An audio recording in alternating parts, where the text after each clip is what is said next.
What up, Bucks fans? We are back here in Real Bucks Talk, going in to talk about Anthony Walker Jr. and just what he expressed in his press conference. And there's some really good tidbits here, so we're going to dive into that. But first, here he's going to talk about how important it is to be reliable in coverage and how that's going to be a big factor into his play. I see all the stuff on social media and everything where people be like, "Oh, it's PFF grade and all that." I'm here to tell you, you can watch the film. The ball does not get completed behind me or in front of me in the middle of the field. So, and that's how I feel. That's how he feels, right? So, what was a glaring hole last year for our defense plus? Yeah, pass coverage over the middle.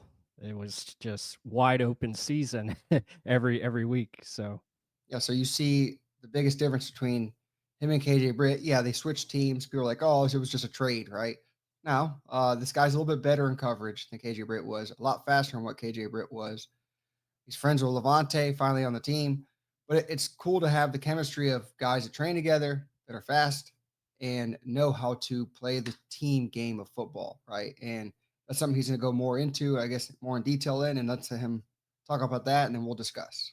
Yeah, I've been very fortunate to see the game from many different lenses. My dad being the offensive coach and head coach at my high school, playing defense all these years, obviously playing offense, and I even played quarterback a little bit growing up and then in high school. So kind of got many lenses that I kind of view the game from.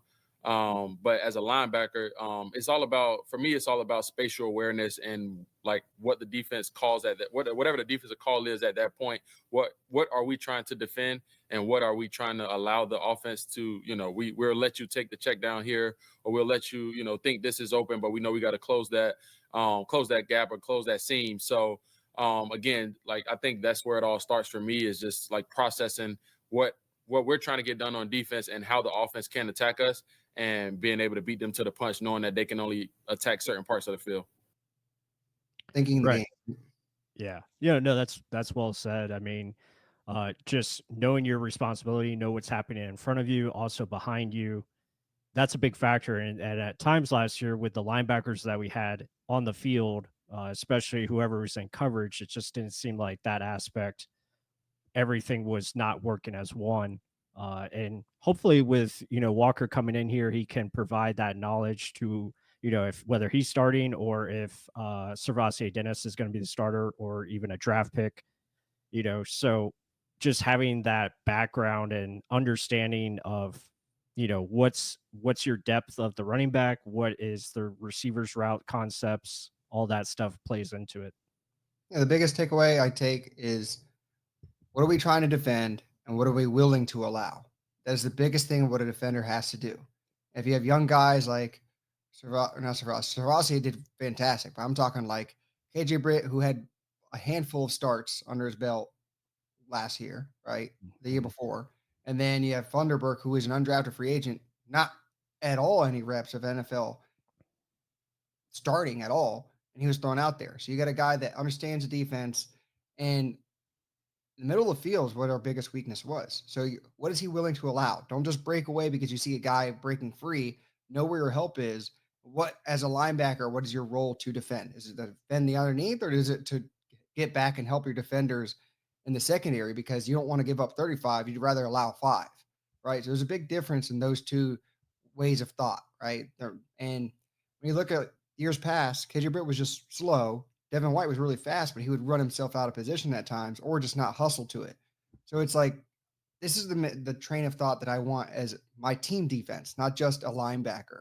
So it's great when you get players like this to understand the game very well like that, but it's also going to a credit to how much that will help the room itself and the team itself. So I think it's just huge. Either way, it's the culture, understanding of how to win and how to play a team defense. That's what we're looking for in Tampa Bay because I know we all want an edge rusher to get the big numbers, big. I just rather have a good defense that's consistent, and that's the consistent mentality that I want to see. Yeah, I couldn't agree more. I think you want guys in there that are going to do their job and do it well, and not go back and forth or not have this up and down style of play where sometimes it's good, sometimes it's bad. We just want to see level throughout, and that is something that Anthony Walker definitely talks high of, and his ability to just, like he mentioned, understand, what his job is, what's his responsibility, knowing the concepts and nuances of the position at linebacker. That's the first step. And you could see that with Servassier. It seemed like he had a good head on his shoulders. He understood how to drop back into coverage, knew where to be, knew how to get downhill, and obviously use his athleticism to fill gaps or to get pressures and stuff like that, sacks, etc. And just looking at Anthony Walker with his ability, as an athlete, again, much better athlete from a standpoint of KJ Britt. So I think that's where, that step up takes place, because he has good quickness, sub 160, 10-yard split. That's good. That means he's quick downhill. Um, and he has good overall athleticism and size. So, and also from Miami, he knows Levante David already, so they have good relationship there and good repertoire. So I think, yeah, this is exciting times that you're upgrading that position before you even get to the draft, which is what the Buccaneers wanted to do. Yeah, and hit the depth chart one more time. Sure. I know you talked about this in a prior video, but in the inside linebacker room right there, you have Levante, Anthony Walker, and Servassier. They have Anthony Walker as a starter. As you said, though, like if they do draft a guy, it doesn't prevent that guy from starting, but it also allows that guy to develop into his role, whether it is a more of a third down specialist blitzing linebacker or it is a coverage guy. It doesn't matter because that room is now that much better with him in there. Because guess what? He's had plenty of starting opportunities in the NFL, like plenty of starts under his belt, as opposed to what KJ Britt was when we left Devin White to him. There wasn't much of that. And it was more of a question mark. What are we going to see? Was it going to be what we had last year, or was it just a small sample size? Clearly, we know the answer now, but that just leaves the door open for an early linebacker, or it is a second, third round. It's just I like the development of that room just in the damn offseason, just one offseason right now. It's already looking better. So Vasquez has his surgery. Hopefully, he stays healthy because you would think he'd be the natural starter over Walker, but we'll see. Either way, there's competition there, and it looks good so far in the middle of the field.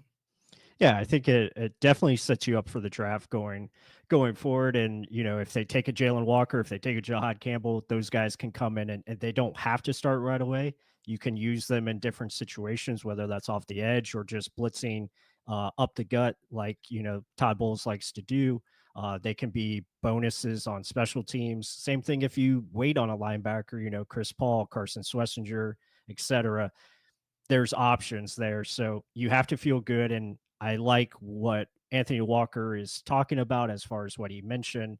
And that's a very positive step. Seems like a really mature player, and knows how to get into the film room and dissect. And that's something that I think doesn't get talked about enough. And it's something that has to be taught to these younger players to really understand how to, read and react and understand what they're doing. So that's a big part. But yeah, I think that's going to do it for this video. Hope you guys enjoyed it. Be sure to hit that like button, comment down below your thoughts of this video. Hope you guys are having a great week. Enjoy March Madness. Hit that subscribe button. And with that said, until the next one.